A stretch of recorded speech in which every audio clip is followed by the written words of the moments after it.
ಸರ್ಕಾರಕ್ಕೆ ಧಿಕ್ಕಾರ ಧಿಕ್ಕಾರ ಕೇಂದ್ರ ಅಮಿತ್ ಶಾಗೆ ಧಿಕ್ಕಾರ ಧಿಕ್ಕಾರ ನರೇಂದ್ರ ಮೋದಿ ಸರ್ಕಾರಕ್ಕೆ ಧಿಕ್ಕಾರ ಧಿಕ್ಕಾರ ಧಿಕ್ಕಾರ ಧಿಕ್ಕಾರ ಕೇಂದ್ರ ಸರ್ಕಾರಕ್ಕೆ ಧಿಕ್ಕಾರ.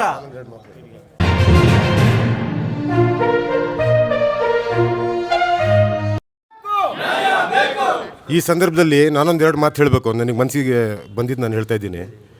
ನಮಗೆ ಸ್ವಾತಂತ್ರ್ಯ ಸಿಗೋದಕ್ಕಿಂತ ಮುಂಚೆ ಯಾರ್ಯಾರು ಹಂಗರ್ ಸ್ಟ್ರೈಕಿಗೆ ಕೂರ್ತಿದ್ರು, ಅಂದರೆ ಯಾರ್ಯಾರು ಸತ್ಯಾಗ್ರಹಕ್ಕೆ ಕೂರ್ತಿದ್ರು, ಅವಾಗಲೂ ಕೂಡ ಆ ಬ್ರಿಟಿಷರು ಕೂಡ ಬಂದು ಅವರಿಗೆ ಸ್ಪಂದನೆ ಮಾಡ್ತಿದ್ರು ಆ ಟೈಮಲ್ಲೂ ಕೂಡ.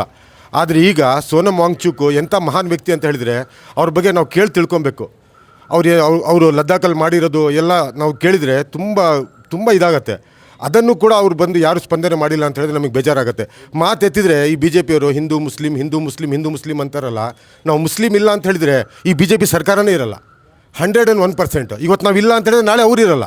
100% ಮಾತೆತ್ತಿದ್ರೆ ಹಿಂದೂ ಮುಸ್ಲಿಂ ಅಂತಾರೆ. ನಾನು ಬೇಜಾರಾಗಿ ನಿನ್ನೆ ಆಗಿರೋದು ದೌರ್ಜನ್ಯಕ್ಕೆ ನಾನು ಹೇಳ್ತಿರೋದು ಅಷ್ಟೇ. ಥ್ಯಾಂಕ್ ಯು ನನಗೆ ಮಾತಾಡೋಕ್ಕೆ ಕೊಟ್ಟಿದ್ದಕ್ಕೆ.